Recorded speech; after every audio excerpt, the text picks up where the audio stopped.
Psalmul 119. Ferice de cei fără prihană în calea lor, care umblă întotdeauna după legea Domnului. Ferice de cei ce păzesc poruncile Lui, care îl caută din toată inima lor, care nu săvârșesc nicio nelegiuire și umblă în căile Lui. Tu ai dat poruncile Tale ca să fie păzite cu sfințenie. O, de-ar ținti căile mele la păzirea orânduirilor Tale, atunci nu voi roși de rușine la vederea tuturor poruncilor Tale. Te voi lăuda cu inimă neprihănită când voi învăța legile dreptății Tale. Vreau să păzesc orânduirile Tale. Nu mă părăsi de tot. Cum își va ține tânărul curată cărarea, îndreptându-se după cuvântul Tău? Te caut din toată inima mea. Nu mă lăsa să mă abat de la poruncile Tale. Strâng cuvântul Tău în inima mea, ca să nu păcătuiesc împotriva Ta. Binecuvântat să fii Tu, Doamne. Învață-mă orânduirile Tale. Cu buzele mele vestesc toate hotărârile gurii Tale. Când urmez învățăturile Tale, mă bucur de parcă aș avea toate comorile. Mă gândesc adânc la poruncile Tale și cărările Tale le am sub ochi. Mă desfătez în orânduirile Tale și nu uit cuvântul Tău. Fă bine robului Tău ca să trăiesc și să păzesc cuvântul Tău. Deschide-mi ochii ca să văd lucrurile minunate ale legii Tale. Sunt un străin pe pământ, nu mi-ascunde poruncile Tale. Totdeauna mi se topește sufletul de dor după legile Tale.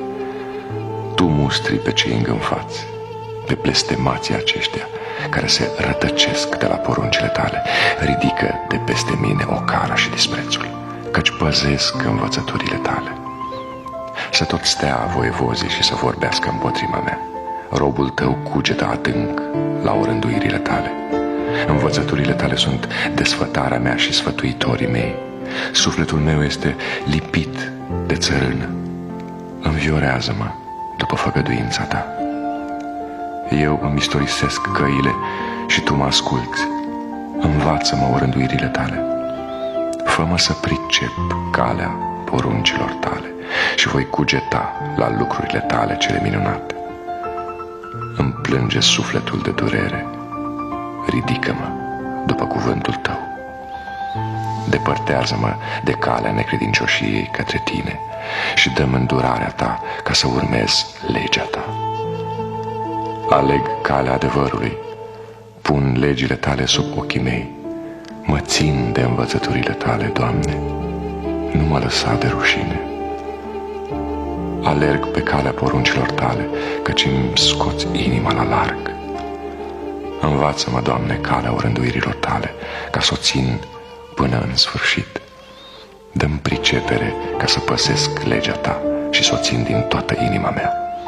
Povățuiește-mă pe cărarea poruncilor Tale, căci îmi place de ea. Pleacă-mi inima spre învățăturile Tale și nu spre câștig. Abate-mi ochii de la vederea lucrurilor deșarte. Înviorează-mă în calea Ta. Împlinește-ți făgăduința față de robul Tău, făgăduința făcută pentru cei ce se tem de Tine. Depărtează de la mine ocara de care mă tem, căci judecățile Tale sunt pline de bunătate. Iată, doresc să împlinesc poruncile Tale. Fă-mă să trăiesc în neprihănirea cerută de Tine. Să vină, Doamne, îndurarea Ta peste mine, mântuirea Ta după făgăduința Ta. Și atunci voi putea răspunde celui ce mă batjocorește, căci mă încred în cuvântul Tău.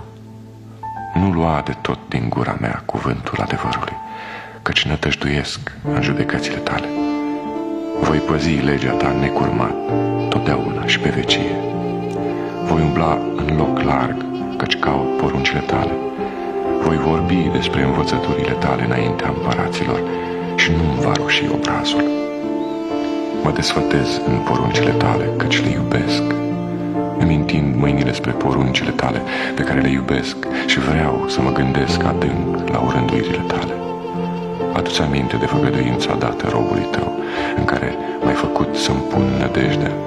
Aceasta este mângâierea mea în necazul meu, că făgăduința Ta îmi dă iarăși viață. Niște îngânfați mi-aruncă batjocuri, Totuși, eu nu mă abat de la legea ta. Mă gândesc la judecățile tale de odinioară, Doamne, și mă mângâi. Mă apuc o mânie aprinsă la vederea celor răi care părăsesc legea ta. Orânduirile tale sunt prilejul cântărilor mele în casa pribegiei mele. Noaptea îmi aduc aminte de numele tău, Doamne, și păzesc legea ta. Așa mi se cuvine, căci păzesc poruncile tale. Partea mea, Doamne, o spun, este să păzesc cuvintele tale. Te rog din toată inima mea, ai milă de mine după făgăduința ta. Mă gândesc la căile mele și îmi îndrept picioarele spre învățăturile tale. Mă grăbesc și nu preget să păzesc poruncile tale. Cursele celor răi mă înconjoară, dar nu uit legea ta. Mă scol la miezul nopții să te laud pentru judecățile tale cele drepte. Sunt prieten cu toți cei ce se tem de tine și cu cei ce păzesc poruncile tale. Pământul, Doamne, este plin de bunătatea ta. Învață-mă orânduirile tale. Tu faci bine robului tău, Doamne, după făgăduința ta. Învață-mă să am înțelegere și pricepere, căci cred în poruncile tale. Până ce am fost smerit, rătăceam, dar acum păzesc cuvântul tău. Tu ești bun și binefăcător. Învață-mă orânduirile tale. Niște îngânfați urzesc neadevăruri împotriva mea, dar eu păzesc din toată inima mea poruncile tale. Inima lor este nesimțitoare ca grăsimea, dar eu mă desfătez în legea ta. Este spre binele meu că m-ai smerit, ca să învăț orânduirile tale. Mai mult prețuiește pentru mine legea gurii tale decât 1000 de lucruri de aur și de argint. Mâinile tale m-au făcut și m-au întocmit. Dă-mi pricepere ca să învăț poruncile tale. Cei ce se tem de tine mă văd și se bucură, căci nădăjduiesc în făgăduințele tale. Știu, Doamne, că judecățile tale sunt drepte. Din credincioșie m-ai smerit. Fă ca bunătatea ta să-mi fie mângâierea, cum ai făgăduit robului tău. Să vină peste mine îndurările tale, ca să trăiesc, căci legea ta este desfătarea mea. Să fie înfruntați îngânfații care mă asupresc fără temei, căci eu mă gândesc adânc la poruncile tale. Să se întoarcă la mine cei ce se tem de tine și cei ce cunosc învățăturile tale. Inima să-mi fie neîmpărțită în orânduirile tale, ca să nu fiu dat de rușine. Îmi tânjește sufletul după mântuirea ta, nădăjduiesc în făgăduința ta. Mi se topesc ochii după făgăduința ta și zic, când mă vei mângâia, căci am ajuns ca un burduf pus în fum. Totuși nu uit orânduirile tale. Care este numărul zilelor robului tău? Când vei pedepsi pe cei ce mă prigonesc? Niște îngânfați sapă gropi înaintea mea, nu lucrează după legea ta. Toate poruncile tale nu sunt decât credincioșie. Ei mă prigonesc fără temei. Ajută-mă. Gata să mă doboare și să mă prăpădească, dar eu nu părăsesc poruncile tale. Înviorează-mă după bunătatea ta, ca să păzesc învățăturile gurii tale. Cuvântul tău, Doamne, dăinuiește în veci în ceruri. Credincioșia ta ține din neam în neam. Tu ai întemeiat pământul și el rămâne tare. După legile tale stă în picioare totul astăzi, căci toate lucrurile îți sunt supuse. Dacă n-ar fi fost legea ta, desfătarea mea, aș fi pierit în ticăloșia mea. Niciodată nu voi uita poruncile tale, căci prin ele mă înviorezi. Al tău sunt, mântuiește-mă, căci caut poruncile tale. Niște răi mă așteaptă ca să mă piardă, dar eu iau aminte la învățăturile tale. Văd că tot ce este desăvârșit are margini, poruncile tale însă sunt fără margini. Cât de mult iubesc legea ta, toată ziua mă gândesc la ea. Poruncile tale mă fac mai înțelept decât vrășmașii mei, căci totdeauna le am cu mine. Sunt mai învățat decât toți învățătorii mei, căci mă gândesc la învățăturile tale. Am mai multă pricepere decât bătrânii, căci păzesc poruncile tale. Îmi țin piciorul departe de orice drum rău, ca să păzesc cuvântul tău. Nu mă depărtez de legile tale, căci tu mă înveți. Ce dulci sunt cuvintele tale pentru cerul gurii mele, mai dulci decât mierea în gura mea. Prin poruncile tale mă fac mai priceput, de aceea urăsc orice cale a minciunii. Cuvântul tău este o candelă pentru picioarele mele și o lumină pe cărarea mea. Jur și mă voi ține de jurământ că voi păzi legile tale cele drepte. Sunt foarte amărât. Înviorează-mă, Doamne, după cuvântul tău. Primește, Doamne, simțămintele pe care le spune gura mea și învață-mă legile tale. Viața mi este necurmat în primejdie și totuși nu uit legea ta. Niște răi îmi întind curse, dar eu nu mă rătăcesc de la poruncile tale. Învățăturile tale sunt moștenirea mea de veci, căci ele sunt bucuria inimii mele. Îmi plec inima să împlinesc orânduirile tale, totdeauna și până la sfârșit. Urăsc pe oamenii nehotărâți, dar iubesc legea ta. Tu ești adăpostul și scutul meu. Eu nădăjduiesc în făgăduința ta. Depărtați-vă de mine, răilor, ca să păzesc poruncile Dumnezeului meu. Sprijinește-mă după făgăduința ta, ca să trăiesc și nu mă lăsa de rușine în nădejdea mea. Fii sprijinul meu, ca să fiu scăpat și să mă veselesc neîncetat de orânduirile tale. Tu disprețuiești pe toți cei ce se depărtează de orânduirile tale, căci înșelătoria lor este zădarnică. Ca spuma iei pe toți cei răi de pe pământ. De aceea eu iubesc învățăturile tale. Mi se înfioară carnea de frica ta și mă tem de judecățile tale. Păzesc legea și dreptatea. Nu mă lăsa în voia asupritorilor mei. Ia sub ocrotirea ta binele robului tău și nu mă lăsa apăsat de niște îngânfați. Mi se topesc ochii după mântuirea ta și după făgăduința ta cea dreaptă. Poartă-te cu robul tău după bunătatea ta și învață-mă orânduirile tale.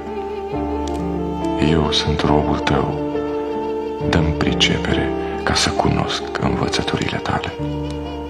Este vremea ca Domnul să lucreze, căci ei calcă legea ta, de aceea eu iubesc poruncile tale, mai mult decât aurul, da, mai mult decât aurul curat. De aceea găsesc drepte toate poruncile tale și urăsc orice cale a minciunii. Învățăturile tale sunt minunate, de aceea le păzește sufletul meu. Descoperirea cuvintelor tale dă lumină, dă pricepere celor fără răutate.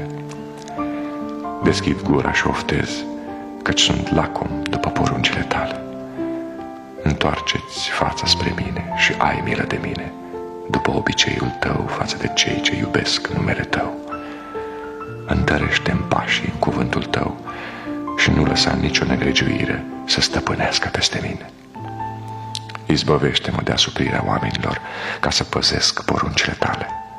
Fă să strălucească fața ta peste robul tău și învață-mă orânduirile tale. Ochii îmi varsă și roaie de ape, pentru că legea ta nu este păzită. Tu ești drept, Doamne, și judecățile tale sunt fără prihană. Tu îți întemeiezi învățăturile pe dreptate și pe cea mai mare credincioșie. Râvna mea mă mănâncă, pentru că potrivnicii mei uită cuvintele tale. Cuvântul tău este cu totul încercat și robul tău îl iubește. Sunt mic și disprețuit, dar nu uit poruncile tale. Dreptatea ta este o dreptate veșnică și legea ta este adevărul. Necazul și strâmtorarea mă ajung, dar poruncile tale sunt desfătarea mea. Învățăturile tale sunt drepte pe vecie, dă-mi pricepere ca să trăiesc. Te chem din toată inima mea. Ascultă-mă, Doamne, ca să păzesc orânduirile Tale. Te chem, mântuiește-mă, ca să păzesc învățăturile Tale. O iau înaintea zorilor și strig, nădăjduiesc în făgăduințele Tale. O iau înaintea străjilor de noapte și deschid ochii, ca să mă gândesc adânc la cuvântul Tău. Ascultă-mi glasul după bunătatea Ta. Înviorează-mă, Doamne, după judecata Ta. Se apropie cei ce urmăresc mișelia și se depărtează de legea Ta. Dar Tu ești aproape, Doamne, și toate poruncile Tale sunt adevărul. De multă vreme știu din învățăturile Tale că le-ai așezat pentru totdeauna. Vezi-mi ticăloșia și izbăvește-mă, căci nu uit legea Ta. Apără-mi pricina și răscumpără-mă. Înviorează-mă după făgăduința Ta. Mântuirea este departe de cei răi, căci ei nu caută orânduirile Tale. Mari sunt îndurările Tale, Doamne. Înviorează-mă după judecățile Tale. Mulți sunt prigonitorii și potrivnicii mei, dar nu mă depărtez de învățăturile Tale. Văd cu scârbă pe cei necredincioși Ție, care nu păzesc cuvântul Tău. Vezi cât de mult iubesc eu poruncile Tale. Înviorează-mă, Doamne, după bunătatea Ta. Temelia cuvântului Tău este adevărul și toate legile Tale cele drepte sunt veșnice. Niște voievozi mă prigonesc fără temei, dar inima mea nu tremură decât de cuvintele Tale. Mă bucur de cuvântul Tău ca cel ce găsește o mare pradă. Urăsc și nu pot suferi minciuna, dar iubesc legea Ta. De 7 ori pe zi Te laud din pricina legilor Tale celor drepte. Multă pace au cei ce iubesc legea Ta și nu li se întâmplă nicio nenorocire. Eu nădăjduiesc în mântuirea Ta, Doamne, și împlinesc poruncile Tale. Sufletul meu ține învățăturile Tale și le iubesc mult de tot. Păzesc poruncile și învățăturile Tale, căci toate căile mele sunt înaintea Ta. Să ajungă strigătul meu până la Tine, Doamne. Dă-mi pricepere după făgăduința Ta. Să ajungă cererea mea până la Tine. Izbăvește-mă după făgăduința Ta. Buzele mele să vestească lauda Ta, căci Tu mă înveți orânduierile Tale. Să cânte limba mea cuvântul Tău, căci toate poruncile Tale sunt drepte. Mâna Ta să-mi fie într-ajutor, căci am ales poruncile Tale. Suspin după mântuirea Ta, Doamne, și legea Ta este desfătarea mea. Să-mi trăiască sufletul și să Te laude, și judecățile Tale să mă sprijinească. Rătăcesc ca o oaie pierdută. Caută pe robul Tău, căci nu uit poruncile Tale.